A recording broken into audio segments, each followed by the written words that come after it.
Sebenarnya kalau dibilang sosialisasinya kurang, juga tidak sepenuhnya betul. Karena apa?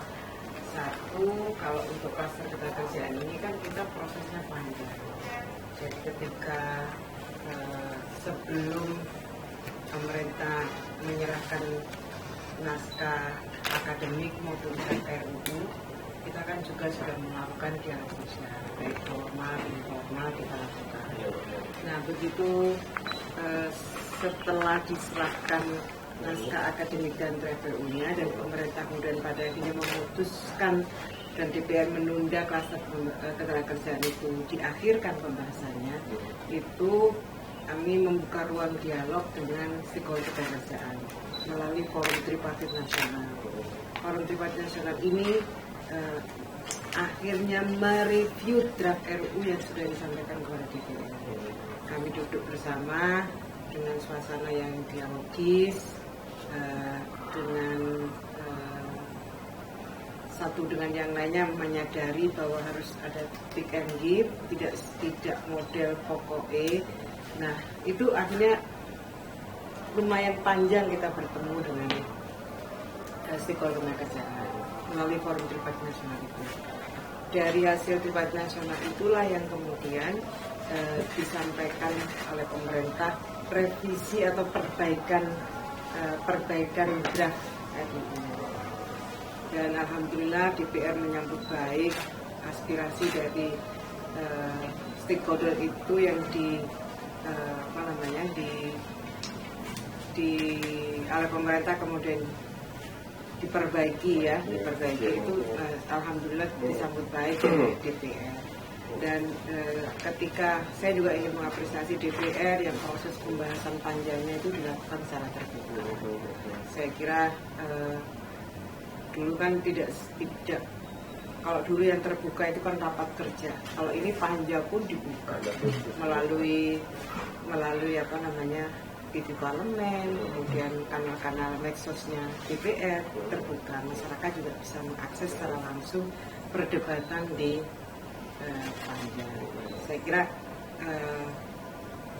dari situ saya sebenarnya pemerintah dan DPR terbuka dan memang DPR juga menerima banyak masukan. Saya kira itu. Nah mungkin ya ada banyak informasi, ada banyak distorsi informasi. Ini yang membuat masyarakat kemudian mempercayai informasi yang distortif tadi, yang kemudian mereka memilih untuk turun ke jalan. Muncul pertanyaan berpakarangan, apakah memang saat ini Indonesia membutuhkan undang-undang ini? Ya, ketika RUU Cipta Kerja ini digagas, kita belum mengalami COVID. Pada saat itu saja kita membutuhkan satu reformasi struktural perekonomian kita. Apalagi kemudian adanya COVID-19 ini semakin kuat urgensi dari RUU Cipta Kerja ini. Kita bisa bayangkan kita punya tanggung jawab yang tidak sedikit. Pengangguran kita setiap tahunnya sebenarnya turun sih ya, pengangguran itu 2019 ke 2019 turun, tapi kemudian naik jumlahnya ketika adanya pandemi COVID ini. Dan itu 6,9 ditambah dengan akibat COVID ini 3,1, kemudian angkatan kerja setiap tahunnya itu 24 sampai 29 juta, itu setiap tahunnya angkatan kerja seperti itu, maka 12 lebih yang harus diberikan kesempatan untuk bisa diterima di pasar kerja. Jadi itu kondisinya seperti itu. Nah, cara merespon bagaimana tingginya angka pengangguran itu mau tidak mau diperlukan reformasi struktural. Jadi ini adalah sebuah langkah terobosan yang banyak contoh negara yang sukses melakukan penguatan ekonominya, mentransformasi ekonominya melalui mekanisme pembentukan peraturan undang-undangan dalam satu undang-undang. Jadi ini kan kita tantangan kita sebenarnya, obesitas regulasi kita juga luar biasa, tumpang tindih aturan kita juga luar biasa. Kemudian salah satu mengapa investasi itu jangan diartikan investasi dari luar saja ya. Investasi apakah itu dilakukan oleh investasi dalam negeri maupun luar, itu hambatannya perizinan yang berbelit-belit, itu salah satu birokratik, itu salah satu hambatan kenapa kita tidak bisa memiliki daya saing di daya saing ASEAN maupun di luar ASEAN. Ya, itu dia muncul pertanyaan bahwasanya undang-undang ini hanya mendukung para pengusaha, tapi tidak untuk para karyawan atau itu salah satunya, salahnya di situ perang, persepsinya ya. itu. Kenapa?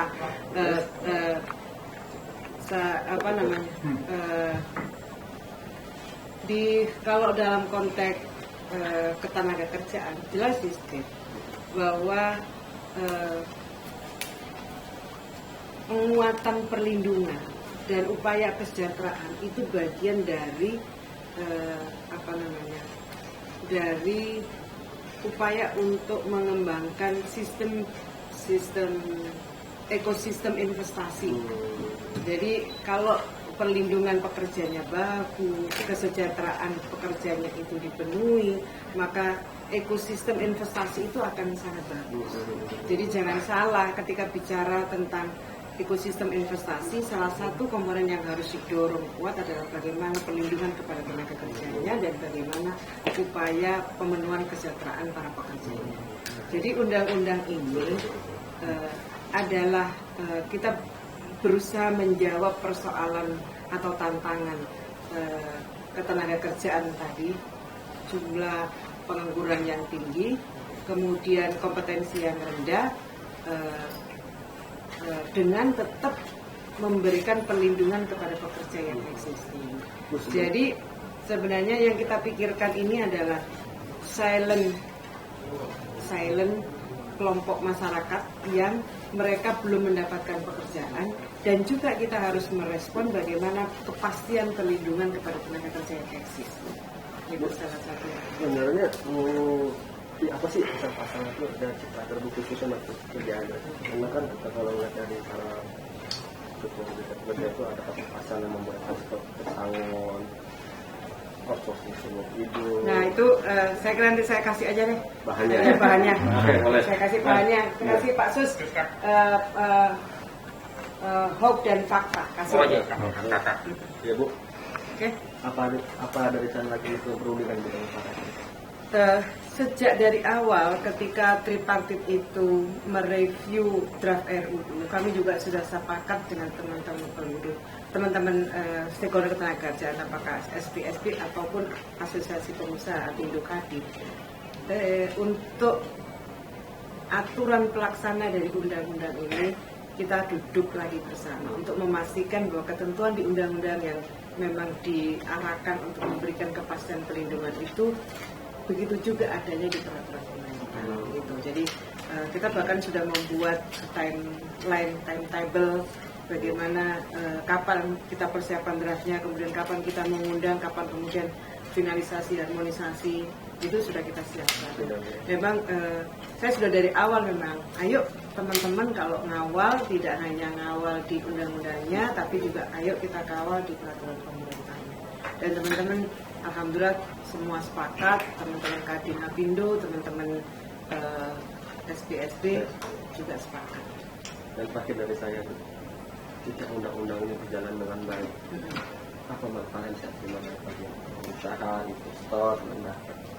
Iya, sebenarnya tujuan utamanya undang-undang ini adalah bagaimana tantangan ketenagakerjaan itu bisa dijawab.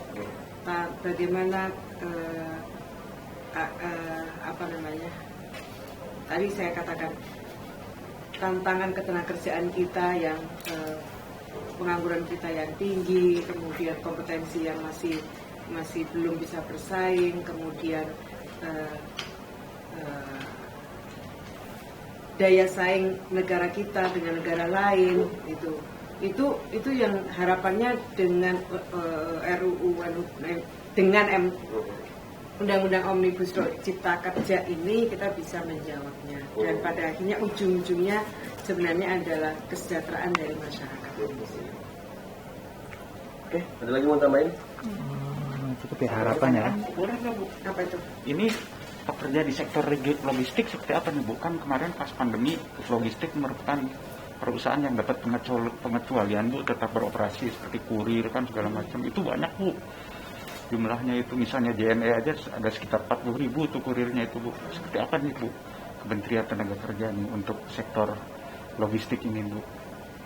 Sebenarnya dampak pandemi ini luas, Iya. tidak hanya sektor logistik. Yang lebih dulu itu adalah pariwisata. Itu terdampak lebih dulu. Nah, sebenarnya pemerintah ketika pandemi ini datang ke Indonesia, melanda kita, yang dilakukan oleh pemerintah itu adalah pertama adalah keberlangsungan usaha itu bisa terjaga, kemudian perlindungan kesehatannya para pekerja itu juga bisa dipenuhi, dan termasuk perlindungan pengupahan itu bisa dipenuhi.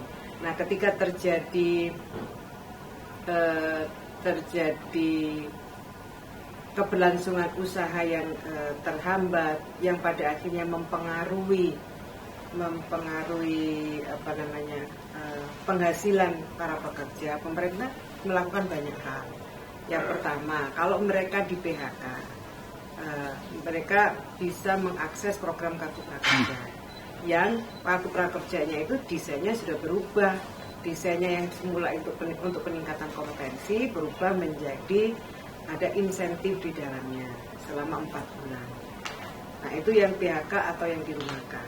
Nah, teman-teman yang eksis sedang bekerja, apakah itu kerja di logistik,